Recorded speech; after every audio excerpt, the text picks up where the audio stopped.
Hey guys, it's Bridget with San Diego Seed Company, and today I've got my little helpers here helping me out in the garden.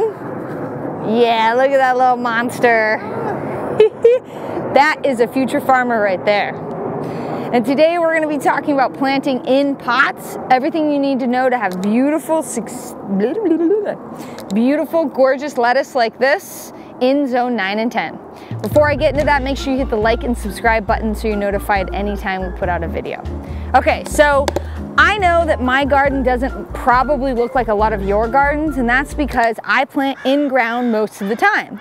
You guys are probably planting in raised beds or pots on balconies, and that's okay. Garden however you can in whatever way. But keep in mind, if you're gardening in ground or in pots, there are some nuances and some differences between them. Now, I have a little bit of a potted garden here, and the reason why I decided to put some stuff in pots, well, it's a couple different reasons. One, I had a bunch of dahlias here, and so I already had pots full of beautiful, gorgeous soil. I pulled the dahlia bulbs out, and I decided, well, I should put something in them. The other reason is that cute little bundle of joy you saw. Well, he makes it really hard to garden in ground these days, and so I just kind of had to throw some seeds in some pots with some good soil to get some of my leafy greens going. Another great reason why you should consider growing in pots is because it's a little bit more raised. You can really concentrate good soil in just one pot. It's a lot less expensive to add good soil to a pot versus amending a really big area. And maybe you don't have a truck and wheelbarrows and the ability to bring in tons of compost and mulch. So if you're a beginner gardener, you don't have great soil, start with pots. It's a really good, easy way to do it. Now, before I go any further, it's important to know what I filled these pots with. This was not filled with the crap soil from the corner of my garden just to fill these pots. These were filled with really good, high quality potting mix. I added compost. I had a little bit of horse manure, so I added that in there. And I added a granular fertilizer. Why? These plants gotta eat. And when things are in a pot, remember, they only have access to what you put in that pot, which makes it easier in one sense, but if you're a new gardener and you don't take the time to put good stuff in those pots, well, you're not gonna have really good results. Now, what kind of fertilizer did I put in here? Any good organic granular fertilizer or a natural granular fertilizer is great because it's like stocking the pantry. It breaks down slowly in the soil as the plants need it, and it's there for their taking when they need it.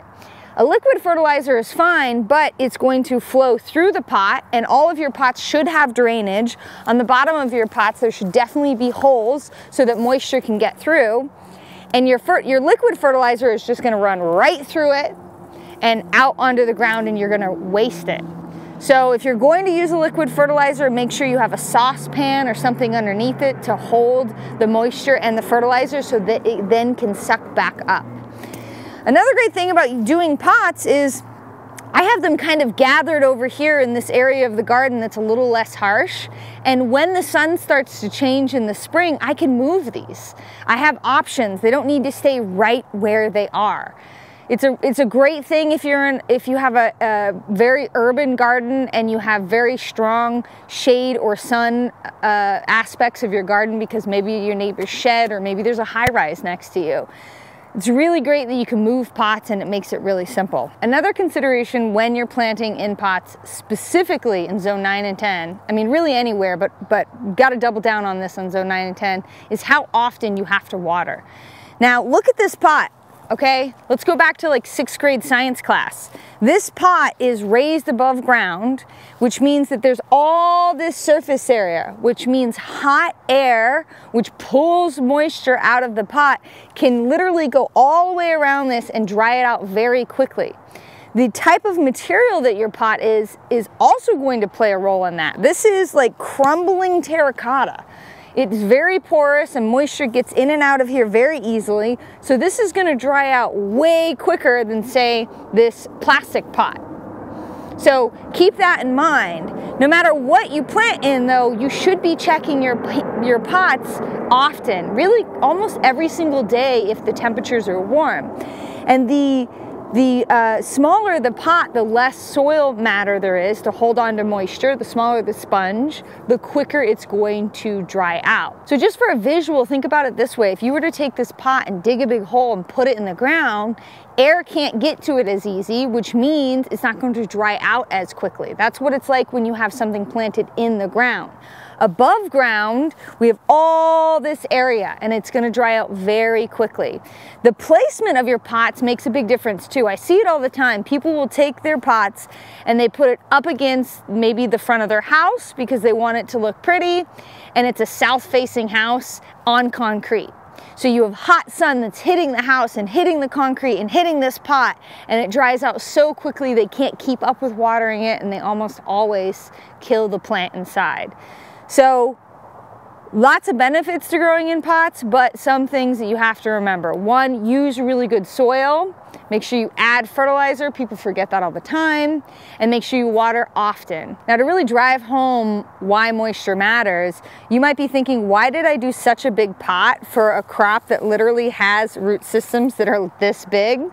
It's to hold on to moisture. Yes, I could grow lettuce in a way smaller pot, but the smaller the pot, the quicker it dries out, the more often I have to water it, the more it goes from being happy and alive to wilting to coming back. That's what I call oh shit watering, where you go outside and you go, oh shit, and then you hurry up and water, everything's wilted, it comes back to life, and you do that over and over again. Your plants are never gonna be happy with that type of lifestyle.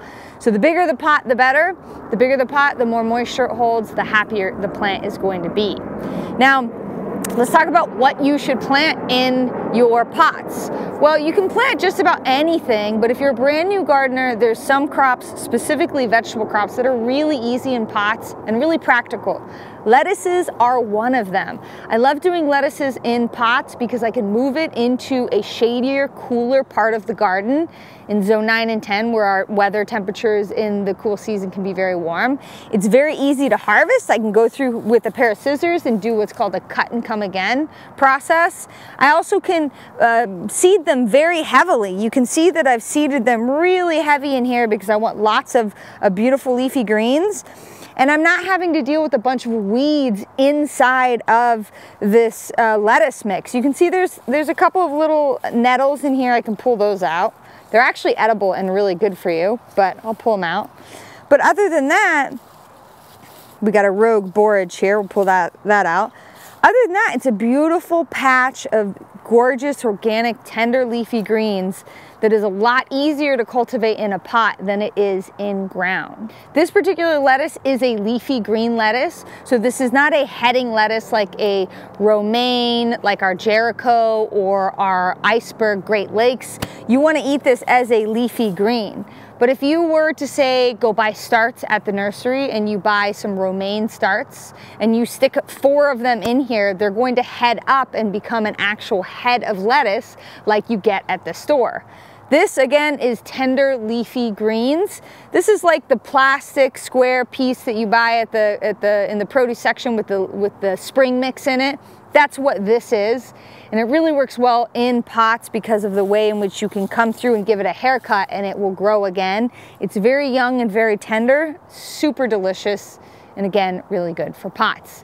Now, other crops that are really great for pots are herbs. Things like dill. I love putting dill in a pot because it's quick and it's easy. I can put it on my patio where I get easy access to it. I'm actually going to move this onto my patio today because it's dill season in our house, and the dill is young and tender and delicious, and I'm going to put this in like every recipe.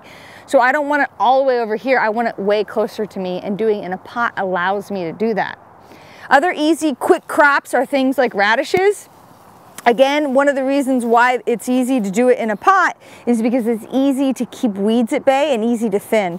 I need to go in here and do some thinning. Oh, hi, buddy.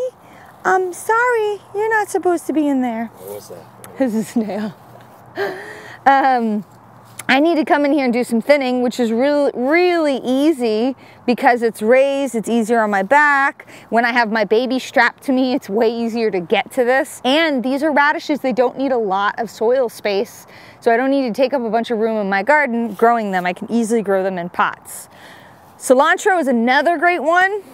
And if you're a brand new beginning gardener, Remember that cilantro is grown in the cool season in zone 9 and 10. That's often confused with growing it in the warm season. And I think that's because we think of like salsa, so we think of tomatoes and peppers and cilantro, and also because you can get it year round. People don't know, but these thrive in the shorter days, or the cooler and shorter days of zone 9 and 10, so they don't go to seed.